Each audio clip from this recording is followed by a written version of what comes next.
This is Elder Parthenios, one of the great elders on Mount Athos. Let me zoom in.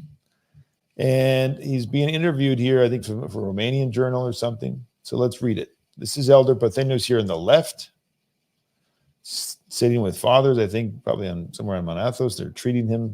I think he'd come over the mountain there on Athos and gone and seen the fathers over there in one of the skeets. And so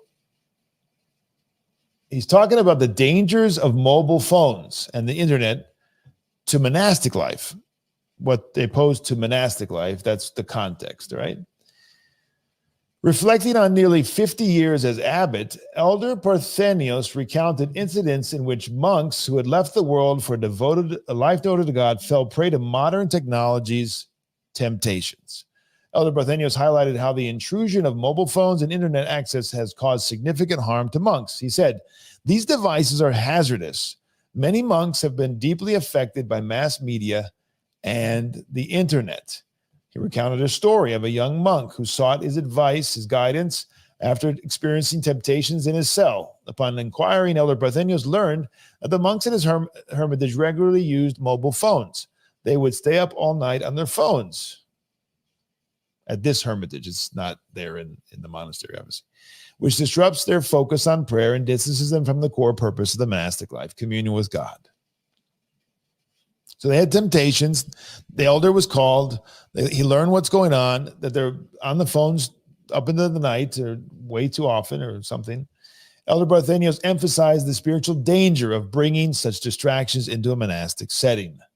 It is perilous to leave the world, to go to the monastery or the wilderness, only then to turn to a computer or the internet. This behavior is more than misguided, it's destructive. When a monk encounters these distractions, his mind will wander to them even during prayer. He also noted the detrimental impact of mobile phones on lay people, especially youth, and advised monks against using them entirely. He recounted the case of a monk who received a mobile phone and soon became enmeshed in its use, neglecting his prayer and failing to wake up for services. Such things should not be, Elder Parthenios concluded, underscoring the importance of focus and discipline in the monastic devotion and the spiritual risks posed by technology when it distracts from the monastic calling. All right, so kind of straightforward, right? Not hard to understand here. The elder is talking about, first and foremost, monastics. All right, let me go now to the question before I finish up. The question by our friend on Telegram.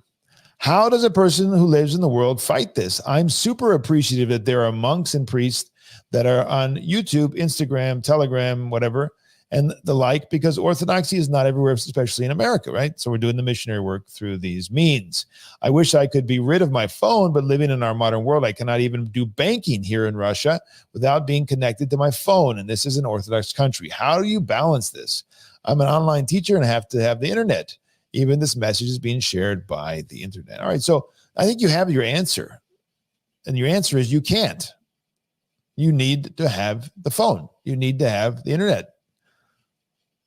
So, okay, you're not, unless, I mean, if you're going to remain a teacher, you're going to remain a person in the world, you're going to remain with this device. Now, the question is, how do you best use it? How do you best avoid the temptations? How do you do that? Now, discipline is necessary. Lots of discipline. The monks, of course, vary in their discipline. So he had examples of monks who could not maintain discipline, became addicted, became enmeshed. The question I would ask is, what level of responsibility do these people have? According to the need and the responsibility, so to the usage. You have a lot of responsible people under you. You have a lot of things that you have to answer for. You have a lot of emails and phone and all the rest because you're responsible for many people and things. You're going to use it. And that's not going to be a curse. It's going to be possibly a blessing for a lot of people, potentially, right? So it's just like any other tool, but it's a very, very powerful tool.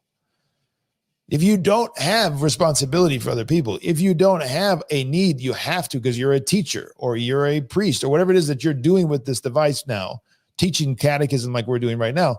If you don't have that, then you should not use it or should not use it nearly as much, obviously, right? So the egregious part starts when you're doing it for no good purpose. That's obvious, right?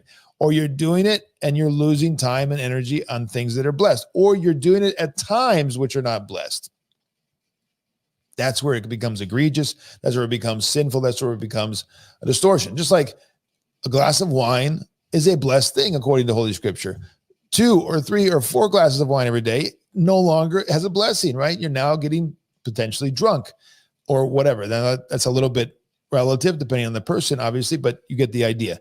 The usage is the key. Now, you might say, well, this device here is so powerful, I can't use it without it being detrimental and destructive. Well, then you've got to analyze that and say, do I really need it? I get rid of it 90% of the time. I have it closed all day. And when I go to do X, Y, Z, I open it, I do it, I close it again.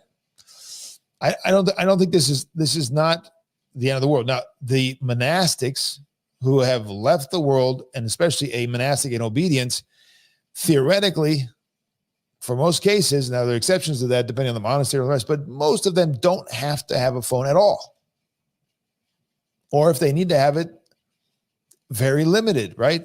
The program of most monastics that I know on Monathos is a program designed for them to avoid distraction. And therefore, if you read the lives of saints, you read St. Joseph and all the rest, and you just go to Monathos and you spend time, their days filled with prayer and duties. They have very little downtime, and therefore it's much more egregious for a monastic to have a phone, use it, and stay up late. Obviously, that's not the purpose of his life. He's not responsible for all kinds of things like a job or children or whatever it might be, where they have to have devices for their home education or whatever it might be, right? So it's not a across the board condemnation. That's not possible. Get rid of phones. Everyone, let's become phoneless. No, I think that's undiscerning. That's not blessed. It's not happening. And good spiritual fathers are not doing that. However, there could be much, much more discipline and discernment here to limit it and to keep it under, at bay and under strict surveillance if it's for other children, whatever it might be. So that's the answer. There's no easy answer. You've got to struggle. You've got to pray. You've got to become more disciplined and put it away sooner and have downtime and have time where you don't have any connection to technology every night, reading with your children, whatever it is. This is a hard thing to do. I feel extremely pressured many times, too pressed because we got a book coming out. We got a talk coming out. We got this, we got that. People are talking to me. I've got to answer people's questions all through these devices. It's very difficult sometimes, and I don't do well. But I get up again. I fall, get up, and I go back, and I try to limit it, and I try to do. So we've got to use all those tips and all those things we know. They're out there. People are talking about this outside of the church to control it and not have it control us. I think that's the answer. I don't know anything better. I don't agree, though, that we just become Luddites. I don't think that's going to happen. First of all, it's not going to happen. Secondly, it's not necessarily wise. If you're an Orthodox Christian in, I don't know, some island, like we actually know somebody who's connected with Father Turbo. He's on his podcast. He's out in the Pacific Ocean on an island. I don't even know if I don't think they have an Orthodox church or parish or anything. He's going to be using the internet a lot probably to stay connected to his spiritual father. He's going to be using it to stay connected to Orthodox, catechetical material, homilies, and all the rest. That's not bad. That's a good use of the device. I don't think I think you become very undiscerning and just kind of reactionary, which is not going to be spiritually beneficial. So depending on the context, depending on the responsibility, so too the usage.